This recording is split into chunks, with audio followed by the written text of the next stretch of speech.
Hi everyone, I'm Brad Browning, relationship coach and breakup expert from Vancouver, Canada. I'm also the author of the X Factor Guide, a program that teaches readers how to reverse a breakup and get a second chance with their ex. Now in this video, I'm going to talk a bit about some of the signs you can look for that indicate that your ex may be willing or interested in getting back together. We all know that breakups can be messy, and it's not easy to decode what your ex's mixed messages actually mean. But that being said, there are some definite signs that indicate that your ex does in fact want you back. These signs may not be completely clear or even may not make much sense at first, but when you know what to look for, you can interpret some useful information from what your ex is saying and doing.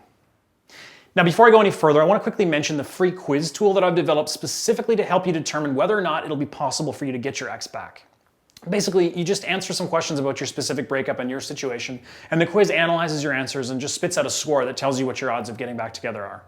If you want to take that quiz for yourself and evaluate your own chances, visit breakupbrad.com/quiz. That's breakupbrad.com/quiz. And of course, I'll put that URL in the description below the video as well. And at this point, I also want to remind you that no matter how terribly things may have ended, your ex still has feelings for you. So despite who broke up with who or how messy the breakup was, the simple fact of the matter is that your ex is still thinking about you and your time together. Since it took a long time to develop your romantic feelings in the first place, those feelings aren't just going to simply disappear overnight.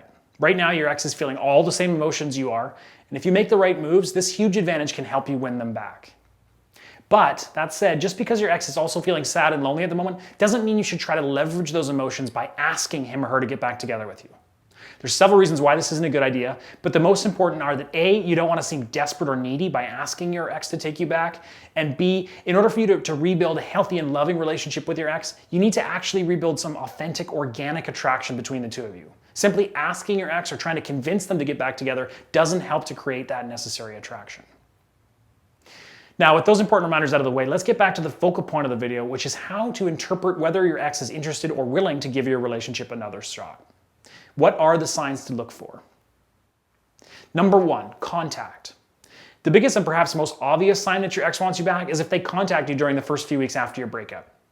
Regardless of the reason, they are likely reaching out to you, and it's most likely because they miss you and they want to talk.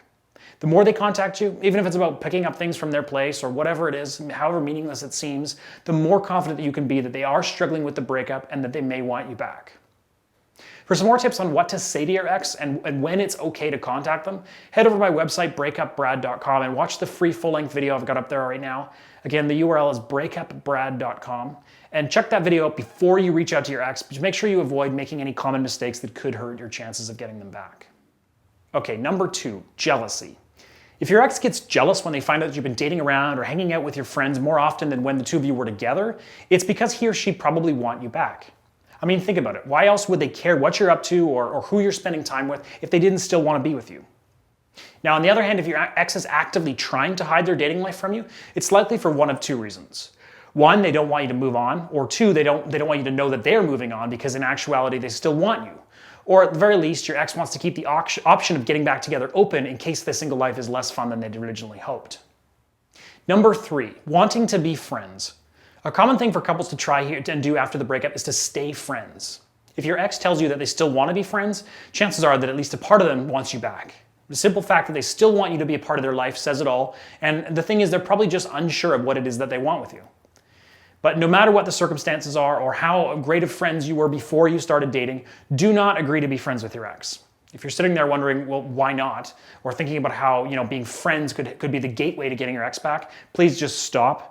I've got another video on this topic, and the subject of how to escape your ex's friend zone is something that I cover extensively in my X Factor program. But for the sake of this video, please just trust me when I say that you really don't want to be friends with your ex, at least not if you're still interested in winning them back. Number four, breakup sex. If your ex tries to hook up with you after you've broken up, it's usually a good sign that they want you back, obviously. Yes, it could simply be for closure or because they want breakup sex, but no matter what it is, they still want you. And no matter how thrilled that you may be that your ex wants to hook up again, being friends with benefits isn't something I generally recommend either, at least not until you've properly set the stage and rebuilt some of the mutual attraction that I was talking about earlier. Hooking up with your ex can be one step on the road to winning them back, but it can also be extremely dangerous. You have to keep in mind that men and women interpret hooking up quite differently, so casually hooking up can be very dangerous if you're trying to actually win your ex back. Still, it is definitely an indication that they're not over you if they're interested in breakup sex or hooking up. Number 5, they're emotional. If your ex holds on to the feelings they had when they broke up with you, then chances are they may want you back. For example, if they were angry or upset about something during the breakup and they remain angry and upset for days or even weeks, it's a sure sign it's because they still care. I mean, think about it. If they really wanted nothing to do with you and they were serious about wanting to end it, would they still be holding on to those feelings instead of exploring their new single life? Of course, there are some exceptions to this, obviously, but like if you cheated on your ex and he or she's still upset, but generally speaking, these emotions do show that at least some part of them wants you back. Generally speaking, it's safe to say that if your ex seems nostalgic or keeps bringing up memories about your relationship together, it means that they are still actively thinking about your time together and they aren't ready to let go yet. They may not admit to wanting you back, but their emotions say otherwise. Now, maybe your ex isn't sending these emotions directly to you or aiming them directly at you, but if you see them making a point to share their gloomy attitude with everyone else in the online world, chances are they're hoping you'll see it. Now, that's about it for this video, but before I do finish off, I want to mention one thing, and that's that you shouldn't try to spend your entire life trying to look for meaning or interpret your ex's words and actions. Overanalyzing can be counterproductive often, so try not to fall into the overanalyzing trap. Just stick to looking for the signals that I've mentioned in this video. All right, thanks very much for watching. Hopefully you learned something new. And as always, I really appreciate those of you who take the time to like my videos and subscribe to my channel here on YouTube. And I'm also interested in hearing your feedback and your comments, so go ahead and leave a message below and I'll do my best to reply to you. All right, best of luck. We'll see you next time.